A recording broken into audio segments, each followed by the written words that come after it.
ایک بار کا واقعہ ہے کہ ایک بوڑھی عورت حضرت بی بی فاطمہ کے پاس تشریف لائی اور بنت رسول اللہ صلی اللہ علیہ وآلہ وسلم میں 3 دن سے بھوکی ہوں، مہربانی کر کے مجھے کچھ کھانے کو دے دیں۔ نبی کریم صلی اللہ علیہ وآلہ وسلم کی لاڈلی بیٹی سید فاطمہ رضی اللہ تعالی عنہا فرمانے لگی، آپ 3 دن سے بھوکی ہے اور میں نے 7 دن سے روٹی کی شکل نہیں دیکھی، اب یہ بھی 4 مٹھی جو کہیں سے آئی ہے، آپ ادھر بیٹھو، میں ان کو پیس کر روٹی بناتی ہوں اور آپ کو دے دیتی ہوں۔ بی بی فاطمہ رضی اللہ تعالیٰ عنہ نے چکی پیسی اور آٹا بنایا اور ان سے روٹی پکا کر اس عورت کو دے دی اور اپنے لیے کچھ بھی نہ رکھا۔ اس بوڑھی عورت نے کہا کہ آپ بھی تو بھوکی ہے، آپ اس میں سے اپنے لیے بھی رکھ لیں۔ تو سید فاطمہ رضی اللہ تعالیٰ عنہ فرمانے لگی، اے اماں، جو چیز صدقہ کر دیے جائے پھر اس میں نہ کچھ بھی اپنا حصہ نہیں ہوتا۔ بنت رسول صلی اللہ علیہ وآلہ وسلم بی بی فاطمہ رضی اللہ تعالیٰ عنہ کی سخاوت۔ ایک مرتبہ بعد دوپہر کے وقت نبی کریم صلی اللہ علیہ وآلہ وسلم اپنے گھر سے باہر نکلے۔ اس کو نبی کریم صلی اللہ علیہ وسلم فاقے سے تھے۔ راستے میں گزرتے وقت آپ کی ملاقات سیدنا ابوبکر صدیق اور سیدنا عمر رضی اللہ تعالیٰ عنہ سے ہوئی۔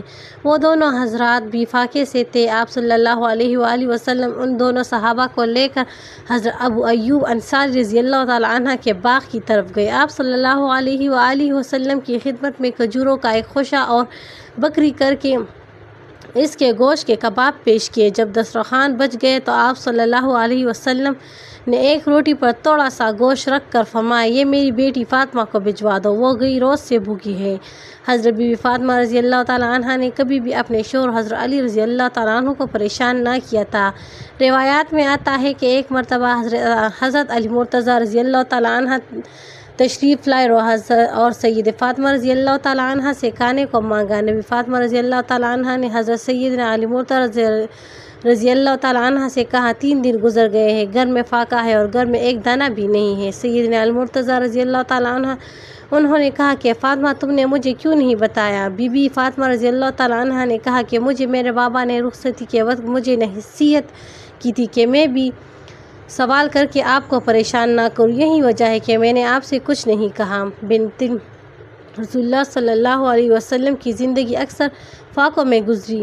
کئی دن گزر جاتے تھے، گھر میں کھانے کو کچھ نہ ہوتا۔ اگر کوئی مانگنے والا فقیر آ جاتا تو آپ اسے ہرگز خالی ہاتھ نہ بھیجتے، گھر میں جو کچھ بھی پڑا ہوتا اسے اٹھا کر دے دیتے اور کہتے، یہ بیچ کر روٹی کھا لو، اپنا پیٹ بھر لو۔ حضرت ساہر بن سعد رضی اللہ تعالیٰ عنہ فرماتے ہیں کہ حضور نبی کریم صلی اللہ علیہ وآلہ وسلم بی بی فاطمہ زہرا سے ملنے ان کے تشریف لے گئے تو حضرت علی رضی اللہ تعالیٰ عنہ کو موجود نہ پایا۔ حضور نبی کریم صلی اللہ علیہ وآلہ وسلم نے ان کے متعلق دریافت کیا تو بی بی فاطمہ رضی اللہ تعالیٰ عنہ کے فرمانے لگی کہ ان کے اور حضرت علی رضی اللہ تعالیٰ عنہ کے درمیان کچھ جھگڑا ہو گیا ہے اور اس پر حضرت علی رضی اللہ تعالیٰ عنہ غصہ ہو کر کہیں چلے گئے ہیں۔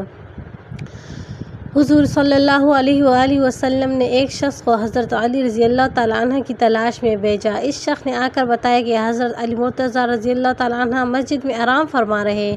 حضور نبی کریم صلی اللہ علیہ وسلم خود اس جگہ تشریف لے گئے۔ اس بار حضرت علی مرتضیٰ کے پہلو سے چادر ہٹ گئی تھی اور جسم مبارک پر مٹی لگی ہوئی تھی۔ حضور نبی کریم صلی اللہ علیہ وسلم ان کے پہلو سے مٹی صاف کرتے ہوئے فرمانے لگے، اے ابو تراب، اٹھو۔ پھر حضور نبی کریم صلی اللہ علیہ وسلم نے حضرت علی رضی اللہ تعالیٰ عنہ کو گھر لائے اور دونوں میاں بیوی کے مابین صلح کروائی۔ اسی طرح ایک اور واقعہ ہے کہ حضور نبی کریم صلی اللہ علیہ وآلہ وسلم نے سید فاطمہ زہرا رضی اللہ تعالیٰ عنہ کو جہیز میں ایک قمیض دی تھی۔ شادی کے کچھ عرصے بعد ایک فقیر بی بی فاطمہ زہرا رضی اللہ تعالیٰ عنہ کے گھر آیا اور اس نے صدا لگائی، نبی کے گھر والوں، میں فقیر ہوں، میں محتاج ہوں، مجھے کچھ عطا کیا جائے، میں بھوکا ہوں، مجھے کچھ دے دیا جائے۔ حضرت سید فاطمہ رضی اللہ تعالیٰ عنہ نے ارادہ کیا کہ اپنی پرانی قمیض اس کو دے دوں۔ پھر خیال آیا کہ اللہ تبارک و تعالیٰ کا فرمان ہے کہ تم اس وقت تک فلاح نہیں پا سکتے جب تک تم اپنی وہ شے رائے خدا میں نہ دے دو جو تمہیں بہت زیادہ عزیز ہو۔ بس آپ رضی اللہ تعالیٰ عنہ نے اپنی وہ قمیض جو حضور صلی اللہ علیہ وسلم نے جہیز میں دی تھی، بی بی فاطمہ زہرا رضی اللہ تعالیٰ عنہ وہ قمیض لا کر اس فقیر کو دے دی۔ پیارے نبی حضرت محمد صلی اللہ علیہ وسلم کی پیاری بیٹی حضرت بی بی فاطمہ رضی اللہ تعالیٰ عنہ کی ایسی زندگی ایسی تھی، آپ گئی دن فاقوں سے گزارتی، لیکن پھر جب کوئی مانگنے والا آتا تو جو کچھ بھی ان کے پاس ہوتا اسے عطا کر دیتی اور اللہ تعالیٰ کی شکر ادا کرتی۔